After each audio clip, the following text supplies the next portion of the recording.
आप यह तो जानते हैं कि सनातन धर्म में हर वर्ष कार्तिक मास के कृष्ण पक्ष में त्रयोदशी जो आती है उस दिन धनतेरस का त्योहार बड़ी धूमधाम से मनाया जाता है। पर इसके पीछे की पौराणिक कथा क्या है, क्यों मनाई जाती है धनतेरस, क्या आप इसके बारे में जानते हैं? बहुत ही कम लोगों को यह पता है कि धनतेरस का त्योहार क्यों मनाते हैं, इसके पीछे की पौराणिक कथा क्या है, यह अधिकतर लोगों को नहीं पता है। जबकि उन लोगों को बस यह पता है कि उस दिन हम हमारे धन में वृद्धि करने के लिए कुबेर और माता लक्ष्मी की पूजा अर्चना करते हैं, जबकि यह बिल्कुल गलत है। और माना जाता है कि धनतेरस के दिन चांदी खरीदनी चाहिए और माता लक्ष्मी और कुबेर जी की मूर्तियों के साथ अन्य सामान भी धनतेरस का दिन शुभ मुहूर्त रहता है। तो चलिए आज हम जानते हैं कि धनतेरस को हर वर्ष कार्तिक कृष्ण त्रयोदशी को क्यों धूमधाम से मनाया जाता है और इसके पीछे हमारे सनातन धर्म में क्या पौराणिक कथा है। सनातन धर्म के अनुसार कार्तिक माह की कृष्ण पक्ष की त्रयोदशी तिथि के दिन समुद्र मंथन के समय भगवान धन्वंतरी अमृत कलश लेकर प्रकट हुए थे, इसीलिए इस तिथि को धनतेरस या धन त्रयोदशी के नाम से जाना जाता है। भारत सरकार ने धनतेरस को राष्ट्रीय आयुर्वेद दिवस के रूप में मनाने का निर्णय लिया है। और इसके पीछे की कथा कुछ इस प्रकार है। धन्वंतरी जब प्रकट हुए थे तो उनके हाथों में अमृत से भरा कलश था। भगवान धन्वंतरी चूंकि कलश लेकर प्रकट हुए थे, इसलिए ही इस अवसर पर बर्तन खरीदने की परंपरा है। कहीं कहीं लोक मान्यताओं के अनुसार यह भी कहा जाता है कि इस दिन धन वस्तु खरीदने से उसमें 13 गुणों की वृद्धि होती है। इस अवसर पर लोग धनिया के बीज खरीद कर भी घर में रखते हैं। दीपावली के बाद इन बीजों को लोग अपने बाग बगीचों में या खेतों में बोते हैं। धनतेरस के दिन चांदी खरीदने की भी प्रथा है, जिसके संभव न हो पाने पर लोग चांदी के बने बर्तन खरीदते हैं। इसके पीछे यह कारण माना जाता है कि यह चंद्रमा का प्रतीक है जो शीतलता प्रदान करता है और मन में संतोष रूपी धन का आवास होता है। संतोष का सबसे बड़ा धन कहा गया है कि जिसके पास संतोष है वह स्वस्थ है, सुखी है और वही सबसे बड़ा धनवान है। भगवान धन्वंतरी जो चिकित्सा के देवता भी है, उनसे स्वास्थ्य और सेहत की कामना के लिए संतोष रूपी धन से बड़ा कोई धन नहीं है। लोग इस दिन ही दीपावली की रात लक्ष्मी गणेश की पूजा हेतु मूर्ति भी खरीदते हैं। धनतेरस की शाम घर के बाहर मुख्य द्वार पर और आंगन में दीप जलाने की भी प्रथा है। इस प्रथा के पीछे एक लोक कथा है। कथा के अनुसार किसी समय एक राजा थे जिनका नाम हेम था। देव कृपा से उन्हें पुत्र की प्राप्ति हुई। ज्योतिषों ने जब बालक की कुंडली बनाई तो पता चला कि बालक का विवाह जिस दिन होगा उसके ठीक 4 दिन बाद वह मृत्यु को प्राप्त होगा। राजा इस बात को जानकर बहुत दुखी हुआ और राजकुमार को ऐसी जगह पर भेज दिया जहाँ किसी स्त्री की परछाई तक न पड़े। देवयोग से एक दिन एक राजकुमारी उधर से गुजरी और दोनों एक दूसरे को देखकर मोहित हो गए और उन्होंने गंधर्व विवाह कर लिया।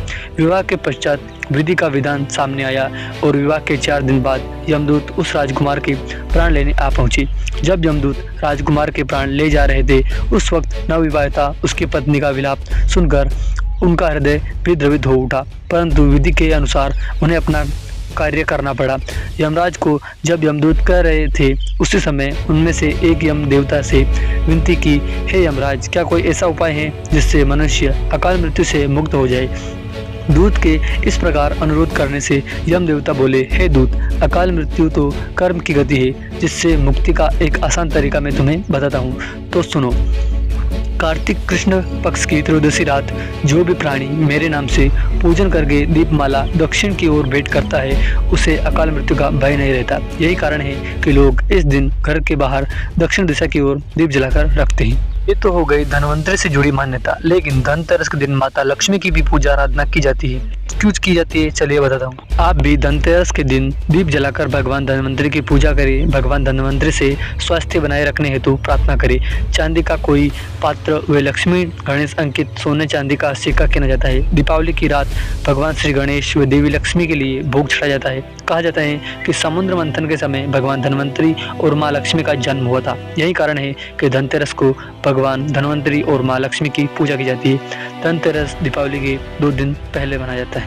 लेकिन धनतेरस की ये कहानी यहीं पर खत्म नहीं होती। धनतेरस को लेकर दरअसल एक और मान्यता है जो कि सतयुग से जुड़ी है, वामन अवतार और राजा बलि से। तो चलिए मैं आपको बता देता हूँ कि वामन अवतार से जुड़ी क्या कथा है। धनतेरस से जुड़ी एक और मान्यता के अनुसार देवताओं को राजा बलि से भय मुक्ति दिलाने के लिए भगवान विष्णु ने वामन अवतार लिया और राजा बलि के यज्ञ स्थल पर पहुंचे। शुक्राचार्य ने वामन रूप में भगवान श्री विष्णु को पहचान लिया और राजा बलि से आग्रह किया कि वामन कुछ भी मांगे इन्हें देने से इनकार कर देना, लेकिन बलि ने शुक्राचार्य की बात नहीं मानी।